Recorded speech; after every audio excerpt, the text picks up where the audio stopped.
Hello, everyone, and welcome to today's Keynote webinar titled, How Do We Enable Precision Health at Scale for All? This webinar is part of the 11th annual event in the Genetics Week virtual event series. I am Kaylee Bach of LabRoots, and I'll be your moderator for today's event. Today's educational web seminar is presented by LabRoots.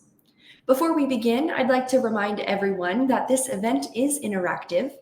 We encourage you to first participate by communicating with other attendees using our live chat feature during the presentation. You can find the live chat located at the left of your screen. You can also participate by submitting as many questions as you would like during the presentation.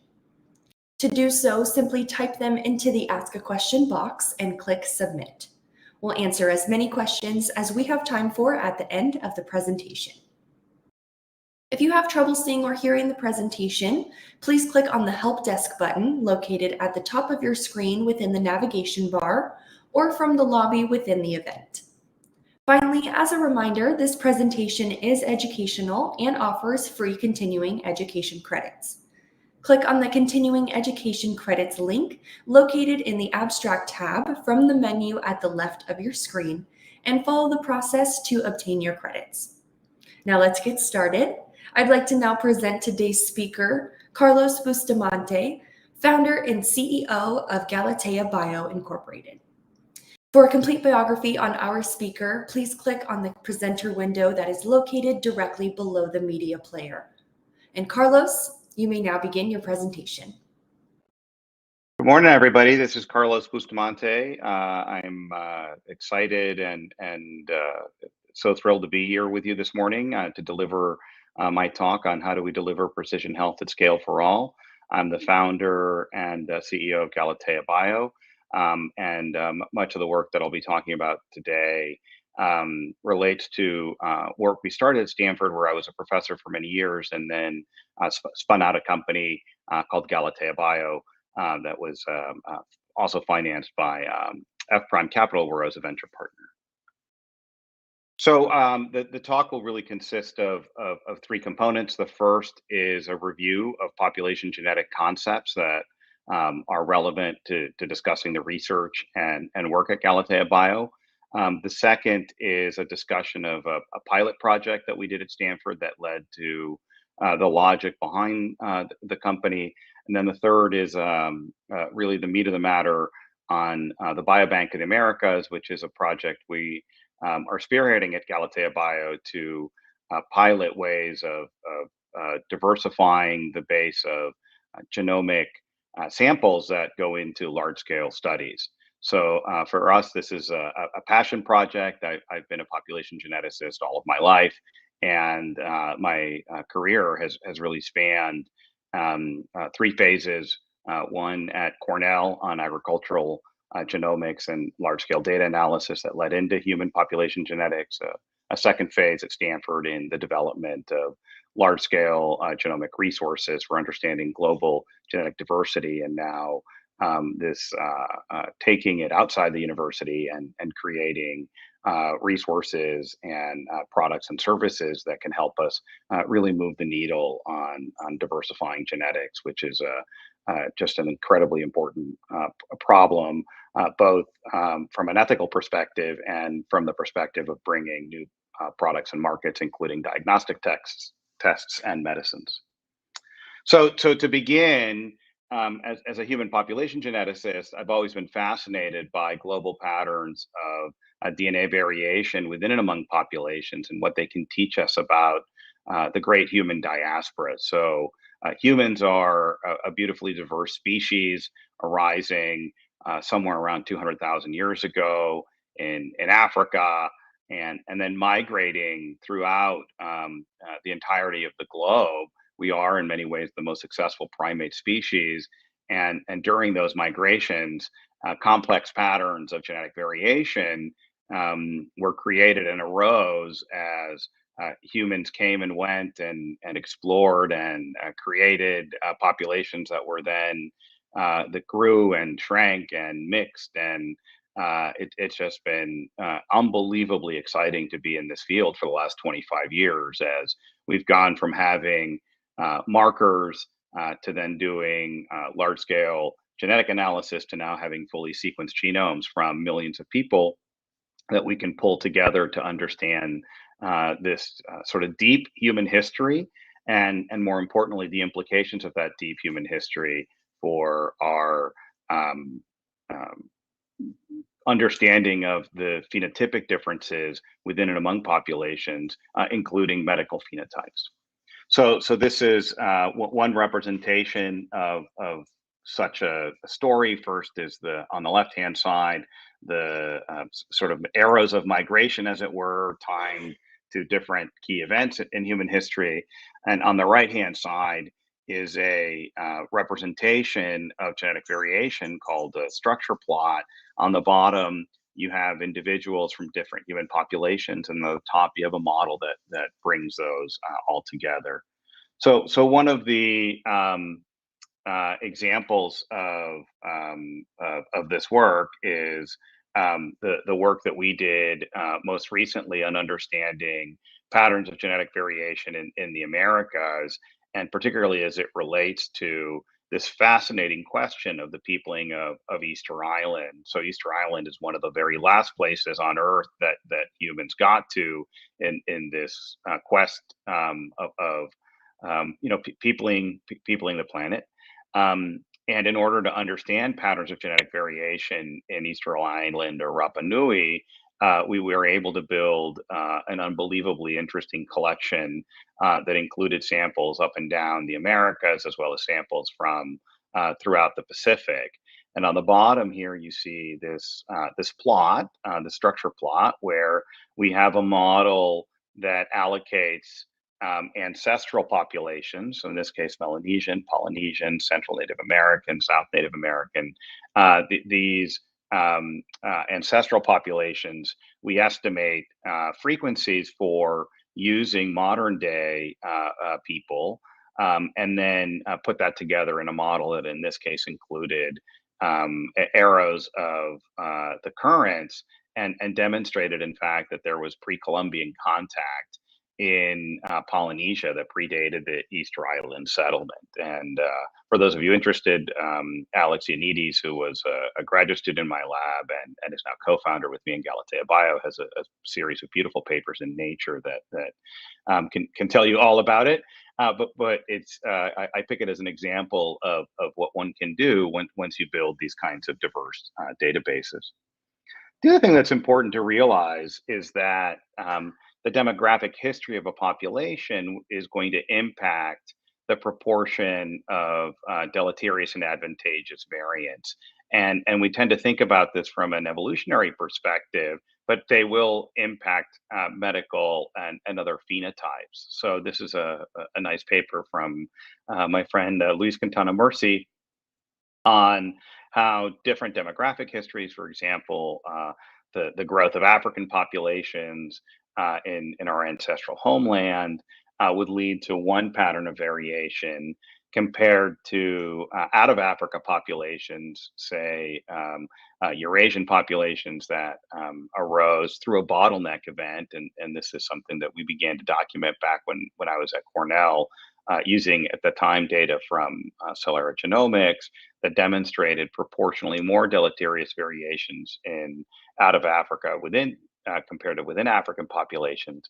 And then you have very interesting founder populations. In Luis's case here, he talks about French Canadians, but they also would apply to many populations in the Americas that have had exponential growth after a set of founders in recent history. So that pattern of looking at founder populations in the Americas is something we want to go back to as we think about the work on diversifying the base of databases that go into large scale genetic analyses, and in particular in our project for the Biobank of the Americas.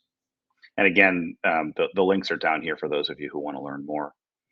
Then lastly, the other important concept to understand is that population bottlenecks reduce genetic variation and can lead to accumulation of high impact alleles. And so there are two papers I'm highlighting here. The first is a paper out of Mount Sinai School of Medicine, led by Emer Kenny and her colleagues. Gillian Belden was the first author on this, where they tied electronic health record data to concepts of ancestral populations as grouped by identity by descent, and then we're able to demonstrate that certain populations, through genetic drift, had accumulated high frequency alleles. In this case, this is an example of overrepresentation of certain EHR codes for, I believe, populations of Ashkenazi ancestry. And on the right-hand side, you have another paper by Ceballos on the impact that runs of homozygosity can have on a series of traits, including BMI and FEV and others. So the take home message here is that human demographic history has been important in apportioning genetic variation. That genetic variation has impacts on medical traits, and it would be important to include broad representation of people from throughout the world in any kind of study to understand the genetic basis of many phenotypic traits.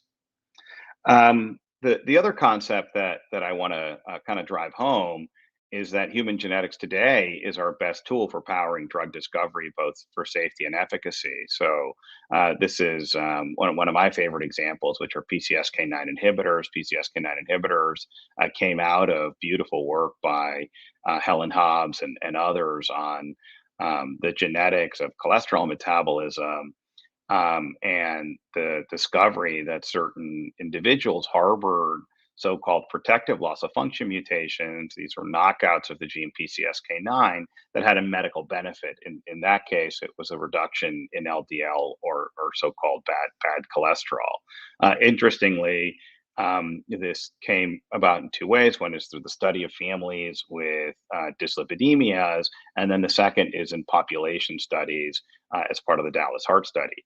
The take home here is that we can take these findings and turn them into medication. So they're now a series of drugs that have been brought to market using this concept of protective loss of function mutations, and really Regeneron and others have really led this as a paradigm.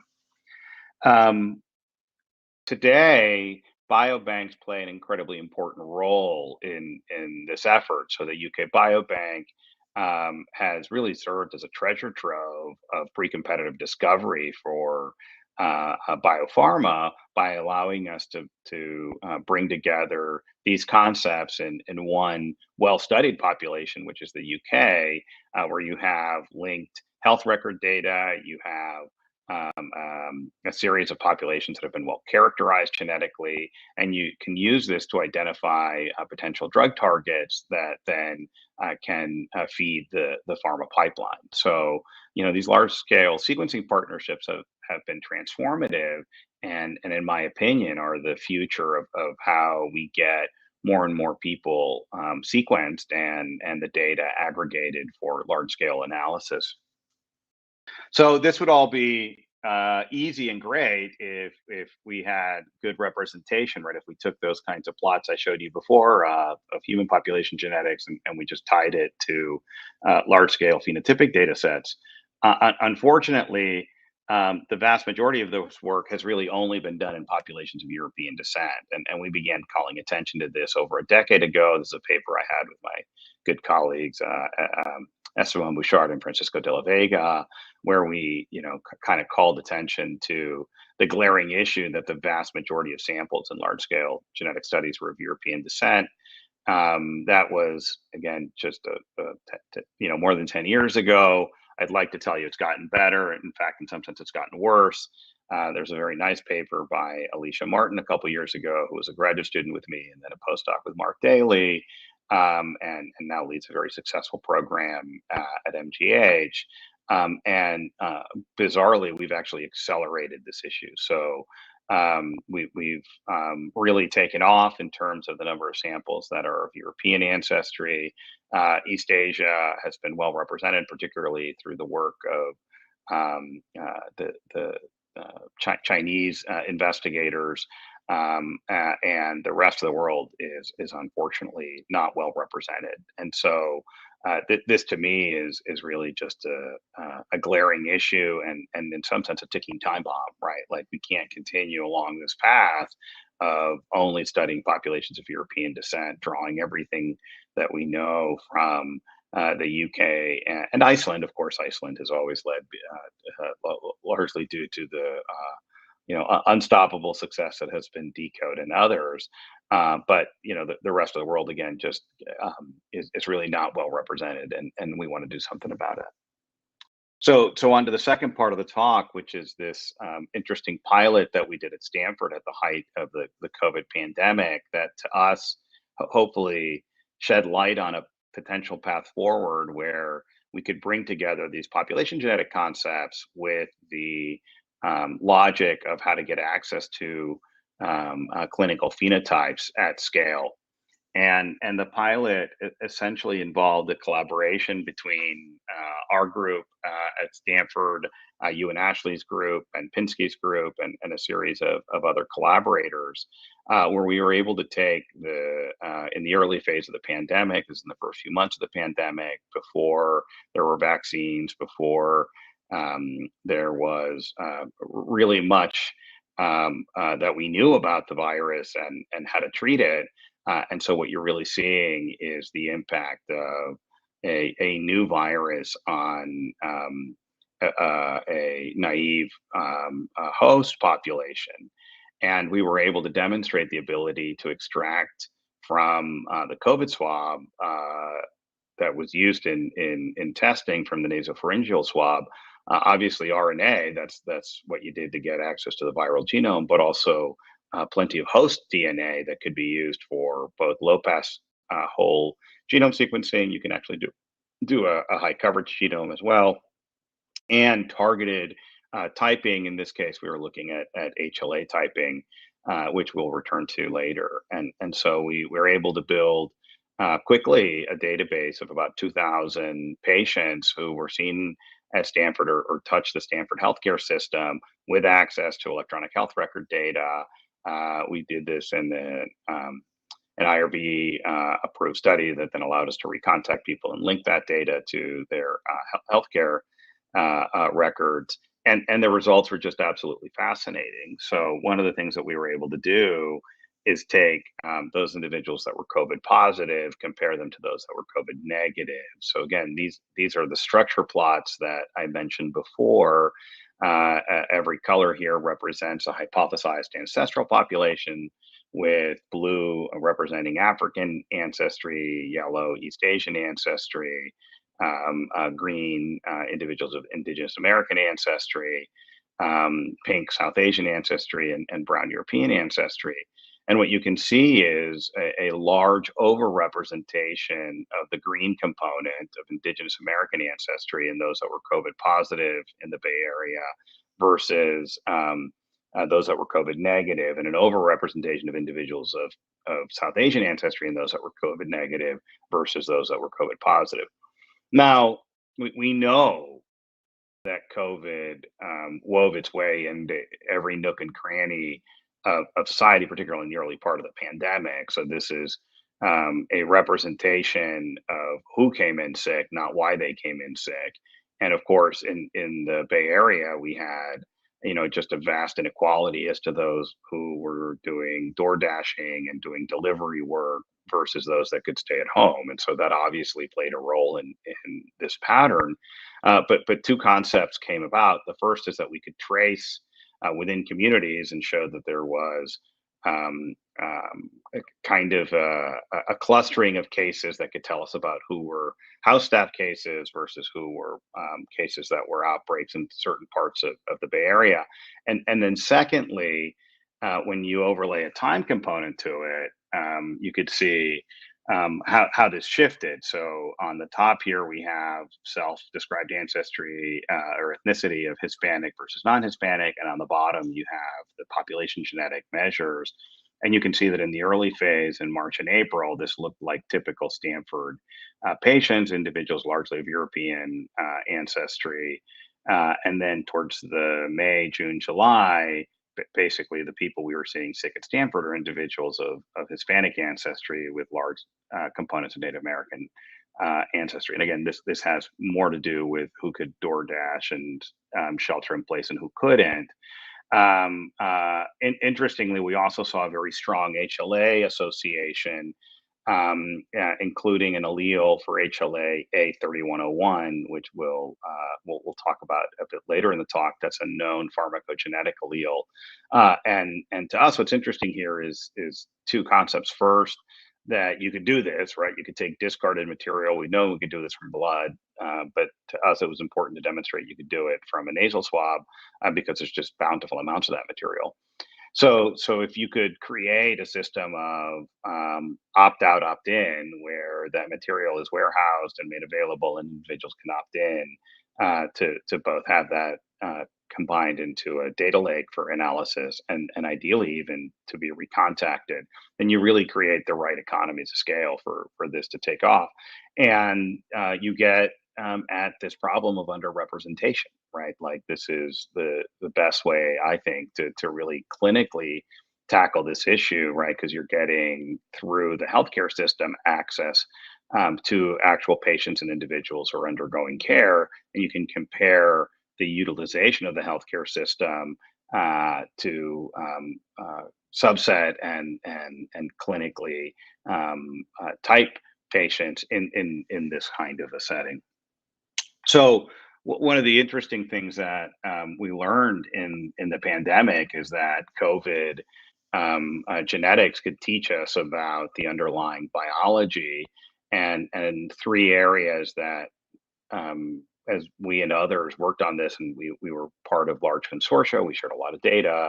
The community really rallied around the use of human genetic data to understand COVID susceptibility and severity. One set of pathways that lit up like Christmas is intravascular coagulation, and one of the things that we were able to one of the analyses we were able to bring to bear on this is so-called polygenic risk score analysis, and this was work done by our colleagues at Stanford, including Manny Rivas and others, where they were able to predict based on how a patient presented in the polygenic risk score phase, and tie that to probability of showing up as a case or a severe case in the Stanford database.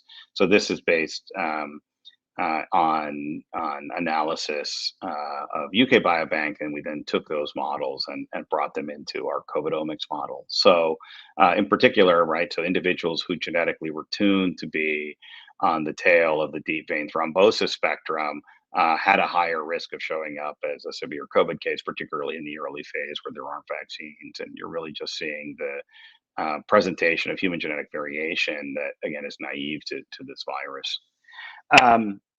So now I'd like to turn to the third part of the talk, which is what we're trying to do at Galatea Bio and in building the Biobank of the Americas to drive this program forward. So at Galatea Bio, we really have a foundational thesis that we need to focus on underrepresented groups, first and foremost. Secondly, we need to work to bring together electronic health record data and digital phenotyping with access to recontact or follow-up. And when we pull these together, we'll have an engine that can drive a better understanding of the genetics of health and disease, and that'll benefit not only the underrepresented groups that are currently not enrolled in these kinds of studies, but rather everybody, right? So folks that are interested in making better use of the UK Biobank data, they'll benefit tremendously by having access to diverse patient databases that are linked to clinical samples and phenotypic information that can be used to improve the signals that you're seeing in UK Biobank, in FinGen, and Decode, 23andMe. We really see this as an incredibly important step towards both equity in genetic research, but also in driving and accelerating discoveries. So why Latin America? Well, Latin America, the Caribbean, and their diaspora represent, in our opinion, a greenfield opportunity for precision medicine. LATAM is home to over 700 ethnic groups. across 33 countries. There's almost 700 million people in Latin American and the population of Latin American and Caribbean descent. Less than 1% of the samples in genomic databases are from LATAM. And so if we wanted to really bring together the logics and improve both polygenic risk score and pharmacogenetics, then including people from the continent is going to be really important, particularly um, in cross-cultural and cross country studies, but also in understanding diversity just within the United States. Hispanics are the fastest growing ethnic group in the country. So what are we doing? Well, we first biobank consented samples. We have a CAP accredited biobank here in Miami, Florida. We're growing quickly and have crossed over 150,000 samples in our biobank. Secondly, we're really a data science company. We're building AI and machine learning tools to understand and characterize genetic ancestry and phenotype specific cohorts. And then third, we work on federated learning. And so we're very interested in working with other biobanks and systems where we can sort of swap models. Even if you can't swap data, the models can travel and then give us access to an understanding of what's in other databases. Our big, hairy, audacious goal is to build the world's largest and most diverse database of genetic samples tied to clinical outcomes to transform the space of drug discovery and translation. We've stood up a participatory cohort called the Biobank in America. So if you're interested, you can go to bbofa.org, register and participate. Everybody's welcome. We'll send you a spit kit, and it's actually a swab kit, and then you can join us on this journey. We're also working very closely with groups here in Miami, where we can consent individuals to participate in this type of research. So here's one of our early partners. So this is us standing up testing outside of our facility here in Hialeah, Florida. So we can take in a dozen people a day at our site. We could also partner with places that were doing free COVID testing. Each of these places got a better flow than we did. And then we could network those places and get to a couple hundred samples a day, which we did at the height of the second wave of the pandemic. And so we have, many COVID swabs that came in during that period. We're also working with labs that have warehoused COVID swabs. So if you're in that business and have maintained COVID swabs, please come talk to us. We'd love to talk to you about how we might be able to make use of that material and recontact and reconsent people. And then we've stood up a CAP accredited sequencing facility so we can sequence that material and do basically what we did at Stanford. Here's an example of what this looks like from a principal component perspective. So every dot here represents an individual. And you can see that our samples collected here in South Florida are wonderfully diverse and begin to fill out this multi-dimensional simplex of genetic variation. So it really does work to go and do genetics in the wild, sampling, pretty much in the community, and then tying this material to the electronic health record system through health information exchanges and other means. So here's one way of looking at the data. So this is a representation on several hundred samples that we've already characterized. We're through several thousand now, but just to give you a sense here. So the three major components of genetic ancestry in the Americas are European, African, and Native American ancestry. We're looking here at two projects. One was sampling at the American Society of Human Genetics. The second one is sampling through Miami-Dade Community College, which is a partner of ours. 150,000 students at Miami-Dade all are eligible for enrollment in our study. We do recruitment directly at MDC. And the second are ex-US projects where we brought in samples from Colombia and from Paraguay, where we have sponsored research. And you can just see just how we begin to fill out this map of individuals with large Native American ancestry, individuals with admixed Native American and European ancestry, individuals with African ancestry, and on and on, right? So we can target different populations for inclusion depending on the trait that we're interested in. And on a global perspective, we have now a world-class 7 ancestry label model that can allow you to put all of this into much broader context. And so, broadly speaking, we classify ancestry components into European, African, Eastern, East Asia, Levantine, Middle East, and then South Asia. We've also got an additional component for other groups, and we can expand this into bigger models. But this 7 label model has been um, uh, quite useful and appropriate to model variation in the populations that we're interested in. So when you look at, for example, the elements here in the Galatea biodatabase, you can just see just the beautiful diversity that we have, including individuals largely of African ancestry, individuals largely of Amerindian ancestry, Indigenous American ancestry, individuals of East Asian ancestry, individuals of European ancestry with varying amounts of Native American and Levantine ancestry, as well as individuals of South Asian ancestry. We do include a component for Oceanian ancestry. These would be largely individuals coming from what would be the Australian Aboriginal component. None of that material was collected directly in Oceania, but it can be inferred based on prior databases. And we're of course very interested in working with communities from throughout the Pacific and elsewhere to bring them into this kind of research. Here, for comparison, is what this looks like at UK Biobank, right? It's almost all exclusively individuals of European ancestry. There's some individuals of South Asian ancestry, and a little bit of East Asian ancestry, but really, we are by far much more diverse than what you would find in the UK Biobank.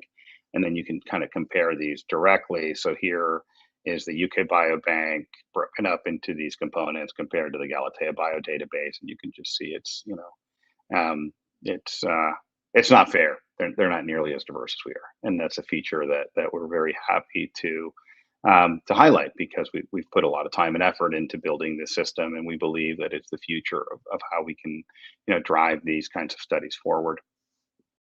So our goal is to create a path towards 10 million samples. We have IRB approval to reach 10 million samples, and we call this our crawl, walk, run, fly strategy, which is to build intermediate services, products, and assets that fuel our data lake. This is an example of what our growth looked like. We crossed 150,000 samples late last year, early this year. And we're going to probably be closer to 250,000 samples, if not more, by the end of this year. So we're going to reach that goal, right? It's really just a question of how do we grow this in a sustainable way. One place we're very thrilled to partner with is Colombia. So Colombia is a fascinating country with a rich history, 50 million people. We've collected now close to 20,000 samples since we began over a year ago. I'll show you some of the data on about 5,000 samples that have been processed. The other is that we know a lot about the demographic history of Colombia and the founder populations in Colombia.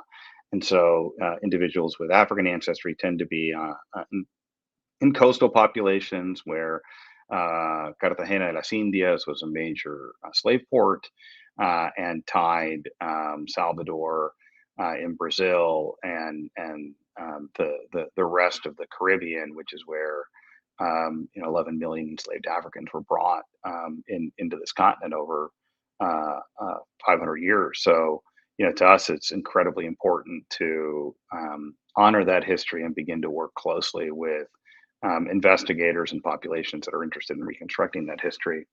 So we currently have a process where we sample in Colombia, we bring that material to the US through a CLIA bridge, we HLA type that material and send it back, and then we build a database here of consented samples that can be used for biomarker discovery, target capture, sequencing, etc. Um, Here is a representation again of that three-way admixture, breaking out where the Colombia cohort is compared to the Miami cohort. And you can see that our Colombia cohort is heavily enriched for individuals of admixed Native American and European ancestry, about 50-50, with varying amounts of African ancestry depending on where you've sampled. The other thing that we're doing is collecting HLA data on all of this material. HLA pound for pound is the most important locus in the human genome. It's been tied to literally hundreds of conditions. So we're currently both doing HLA based recall, where we sample and find individuals that carry HLAs that are tied to conditions, as well as looking at individuals that present with a condition and doing the HLA comparison. And just as an example, here are just some of the example associations that are known. This is from the GWAS catalog. So, psoriasis, type 1 diabetes, rheumatoid arthritis and rheumatic diseases, liver diseases, asthma, MS, multiple metabolic conditions. All of them show a very strong HLA hit. Here is just an example representation. On the bottom, you have the canonical two-field representation of HLA-A and HLA-B locus. So 2402 and 0201 are the most common HLA-As, and then the most common HLA-Bs are 3543 and 4002. So I don't expect most of you to be, fully having memorized the classic HLA alleles. But one way of comparing this is to just sort of take a representational approach and see, where do we stand compared to others. So here is data from Allele Frequencies Net, which is a database of HLA type. And what you can see here is that the HLA 2 allele, as we mentioned, and the HLA A24 allele that compose the bulk of our HLA typing, compared to what we see in the Galatea Biobank, what's in sample from Barranquilla and from a cord blood registry. So even in our initial data set of 2,000 patients, we already had the largest collection of HLA data from Colombia. Today, by far, we have the largest database of HLAs from Colombia. And three alleles that we're very interested in are the alleles that are already known to have a pharmacogenetic impact by CPIC guidelines, so 3101 and carbamazepine hypersensitivity, 5701, which is the known abacavir hypersensitivity reaction, and 5801, which is allopurinol. So we're making slow but steady progress here.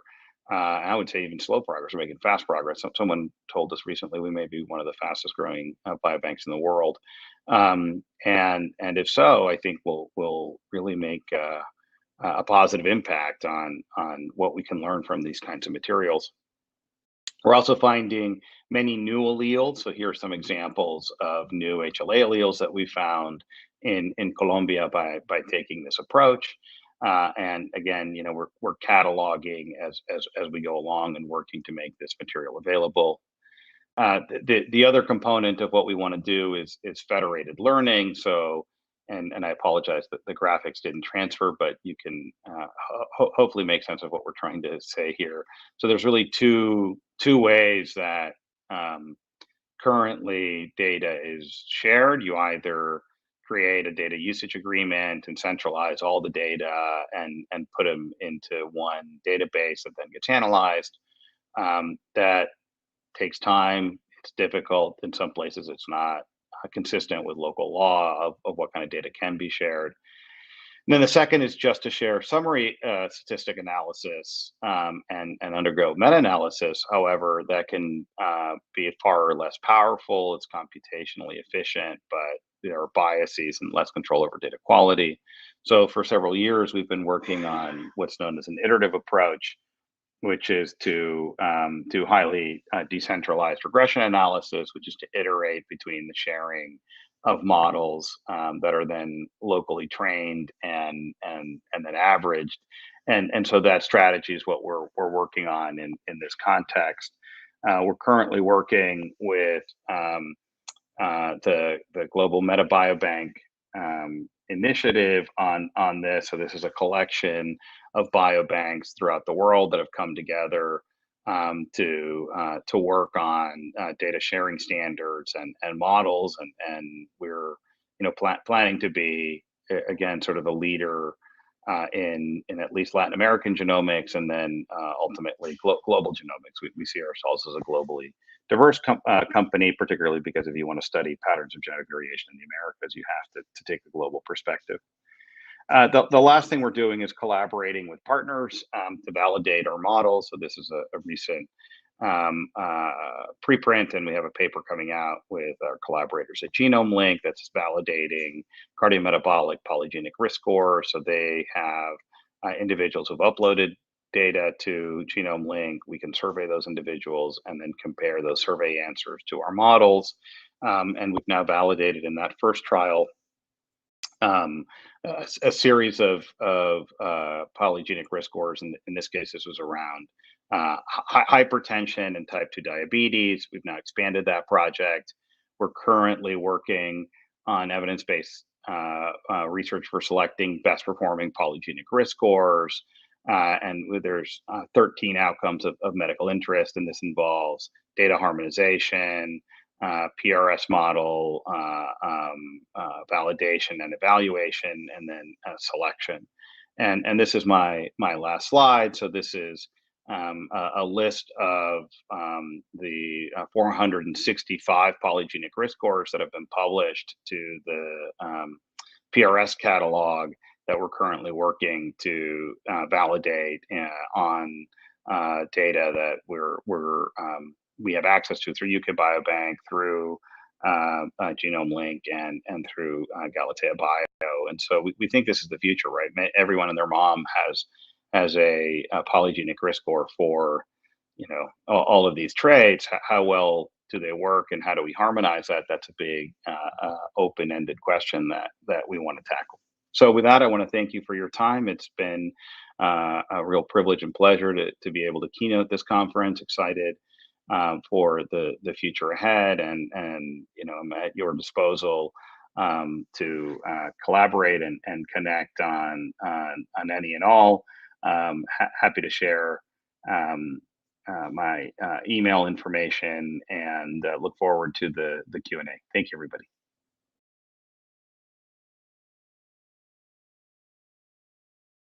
Thank you, Carlos, for your informative presentation. We will now start the live Q&A portion of the webinar.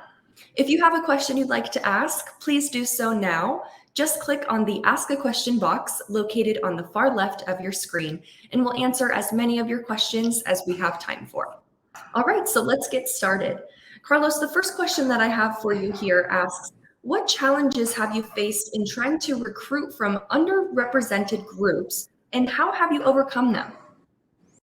Thank you so much. That's a great question. So I would say the first big challenge is just building trust with the communities. So we are excited to partner with local providers and institutions that can help us move the needle on this. So, for example, we have a wonderful partnership with Miami-Dade Community College. Miami-Dade is the engine of social change here in Dade County.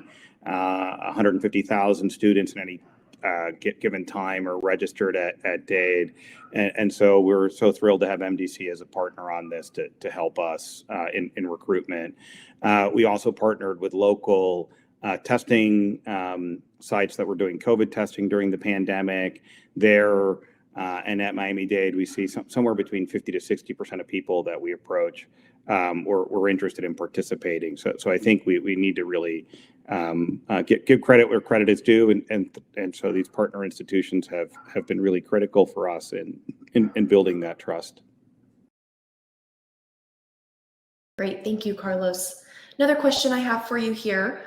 You mentioned having a focus on LTNM populations. I was wondering if you were aware of similar biobank projects, existing biobanks, or companies that are working with primarily Asian populations.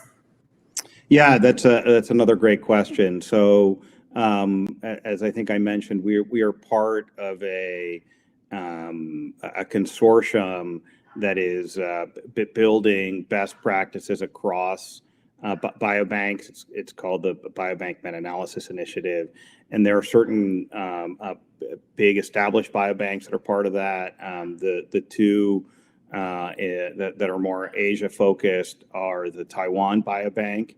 And then the Japan Biobank. So those two have been really leaders in this effort for going on several decades now. There are also multiple efforts within the Indian subcontinent. That's an incredibly important and interesting place to do this kind of research. And there, the logic of the distributed algorithms is actually really critical because samples can't legally leave India. And in the same vein, the way we work with the Taiwan Biobank and other places is that we ship algorithms that can be run on the data sets and don't need to have access to the data, underlying data. Rather, we do it through APIs and other ways of being able to have our collaborators run the algorithm. So both of those are strategies and existing biobanks, and we're looking to partner with more. Likewise, there's a deep need to work in Africa and work with African institutions in the Middle East. So we're focused on Latin America because that's the part of the world where we've worked the longest, and where from Miami we have a kind of geographic endowment that allows us to build bridges. But we're very interested in working very closely with all manner of institutions, both geographically and in terms of nonprofit, for-profit, educational, testing. We see there's a very big space here for everybody who's interested in this kind of research to partner up. Great, thank you. Another question here for you. Is there an interest for partners that can deploy mobile technicians to collect patient data and samples? Yeah, that's a great question. So I think the answer is yes. Part of what we need to do is reach rural and remote parts of the country and then parts of other countries. So if we can't get participants to come to us, we need to have a strategy to go to them. We also ship out kits. So the process that we use is based on best practices for the bone marrow registry programs, which is to use swabs, very similar to the ones that Family Tree DNA and other places use. So for the blood samples, we do need to send technicians out, but the majority of what we collect are swab samples, and those can be self-collected. Even COVID swabs, at one point we were allowing folks to basically ship to us. Now we send them a kit and have that shipped back. But the mobile phlebotomy idea is one that we have been interested in. It requires some added expense, and so it needs to be for usually cases that are of interest to a partner that would be able to subsidize the cost of reaching those people. Great, thank you. Another question here asks, how are you able to tease apart the health effects of genetic ancestry from socio-environmental factors? Yeah, that's an incredibly important question. So, the social determinants of health, we think are, main drivers in a lot of what we see, certainly in the COVID data. And one way that we can tease this apart is actually to focus on individuals that have so-called mixed ancestries, where they'll have, for example, a fraction of African, European, and Native American ancestry, individuals of Hispanic ethnicity would often present with a mixed ancestry background. And then what you can do is line up the segments from the genetic ancestry analysis and see whether there's an enrichment of genetic ancestry that tracks with an associated locus. So that strategy of so-called admixture mapping is pretty robust to sociodemographic factors, because the genetic ancestry is pretty random. It's not perfectly random, but it's pretty random. And when it's non-random, there's often a good reason for it. So, for example, we have previously demonstrated that the X chromosome has a higher fraction of African ancestry in individuals of African American ethnicity and self-reported REI. Whereas the Y chromosome would tend to have more European ancestry. That's well documented across population genetics. So as long as you're looking at autosomal markers, then they tend to be pretty randomly distributed, and that's where most of the associations are found. HLA is interesting because it both harbors a geographic distribution, and that can also be associated with increased susceptibility or protection from certain conditions. And so I think with HLA, you need to do some special corrections that we're working on now. But overall, outside of special regions of the genome, the bulk of the associations, I think you can track through this admixture mapping strategy. Great, thank you. And we have a few questions coming in from our live chat box as well. So I want to ask one of these too. This question asks, can your company accept collaboration with academic university staff to study certain alleles or PRS for certain diseases in Egypt? Absolutely. Yeah, we'd love that. We work closely with academic institutions. Much of my team came from academia. I was an academic for the better part of 20 years.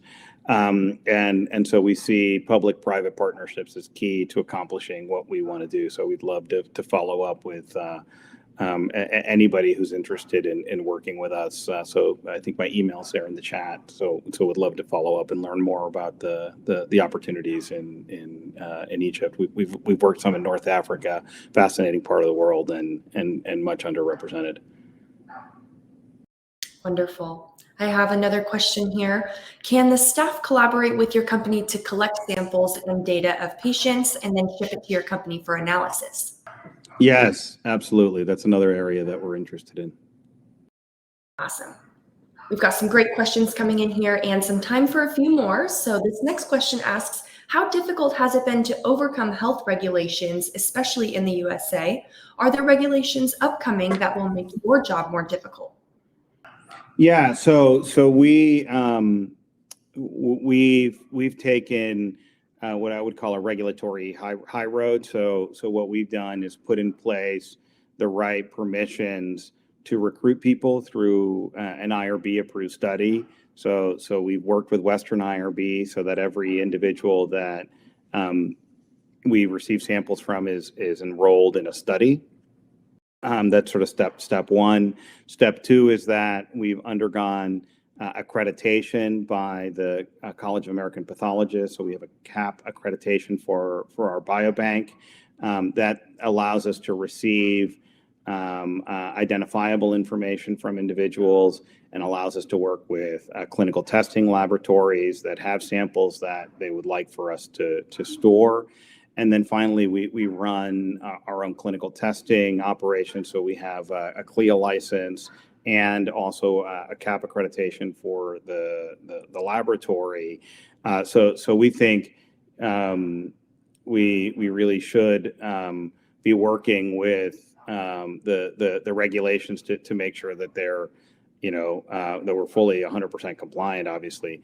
But it's also to understand why are the regulations there? They're often there to protect patient privacy and human subjects. And so our goal is to make sure that we're following those regulations and are working closely to have access to data through the best channels. It does mean that we can't do everything we'd like to do, but that's okay. We work closely to make sure that everybody's comfortable and that we're taking the right regulatory roads. We also have ethics consultants to the company, and we also want to bring our best practices from heavily regulated countries. We operate in Europe. We're GDPR compliant, for example. And so when we work in Latin America, we also want to bring that same high regulatory mindset, right? We don't want to just go work in a place because they don't have regulations. That doesn't seem to us to be the right path forward. Rather, we work with the countries to even advise them on what the regulations ought to be, bringing best practices from the US and Europe, because eventually this is about building trust with communities, and we have to start there and ensure that trust is maintained.